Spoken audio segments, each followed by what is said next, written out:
Preoccupato il presidente dell'associazione Tegnue di Chioggia Piero Mescalchin per una serie di situazioni che si stanno verificando nella preziosa e unica area sottomarina, che ora, ricorda, fa parte del progetto Natura 2000 ed è gestita dal comune di Chioggia.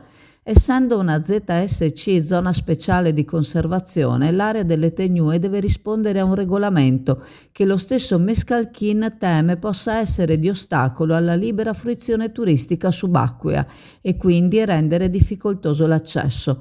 Dal 2003 al 2008 l'associazione, che all'epoca gestiva direttamente le Tegnue con la Regione Veneto, aveva adottato un semplice sistema per il controllo del traffico su ogni boa, che gli permetteva di conoscere il numero di sub in immersione. Ora Mescalchin si sta interessando personalmente dell'eventuale regolamento richiesto. Nell'area delle Tegnue generalmente non c'è una grande visibilità e si rende necessario per la sicurezza organizzare dei percorsi subacquei. I club di tutto il Veneto gestivano tali percorsi, che però venivano sistematicamente distrutti da attività di pesca, principalmente sportiva. Le attività del club erano realizzate in completo volontariato, ma risulta difficile ora continuare a mantenere la stessa attività di stesura di percorsi e di loro manutenzione. Per monitorare l'area, la Capitaneria di Porto ha garantito la sua preziosa presenza, ma la stessa associazione si sta interessando per un pattugliamento realizzato mediante droni, contattando le associazioni che si occupano di offrire tale servizio.